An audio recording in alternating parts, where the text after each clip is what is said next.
C'est quoi? Quoi? C'est quoi? Quoi? Atari. Ouais. Bah, ça existe depuis plus de 30 ans, Atari. Ah ouais? Bien avant Nintendo, ils peuvent pas tester, hein. Ah non, ils sortent des jeux depuis plus de 30 ans. Et en plus, des bons jeux.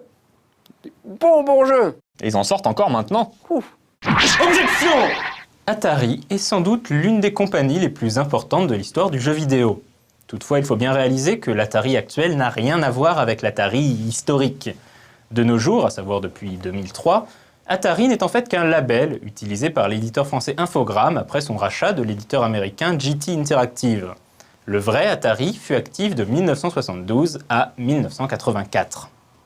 En 1966, Nolan Bushnell, un étudiant de l'université de l'Utah, découvrit émerveillé l'un des premiers vrais jeux vidéo, à savoir Spacewar de Steve Russell, et se trouve également une vocation, créer des jeux vidéo.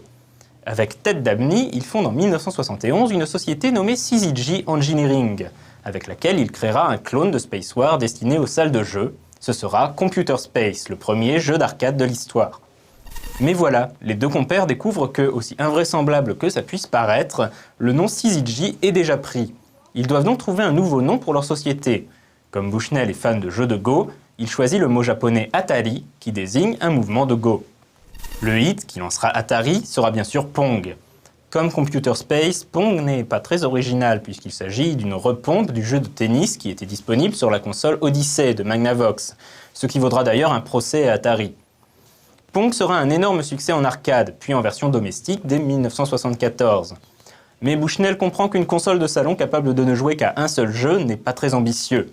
C'est ainsi qu'en 1975, il lance l'Atari 2600, probablement l'une des plus célèbres consoles de la seconde génération vidéoludique.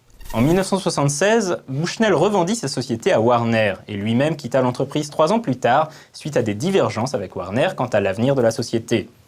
Atari survivra au départ de son fondateur et continuera de prospérer jusqu'au milieu des années 80, où la première crise économique du jeu vidéo frappa.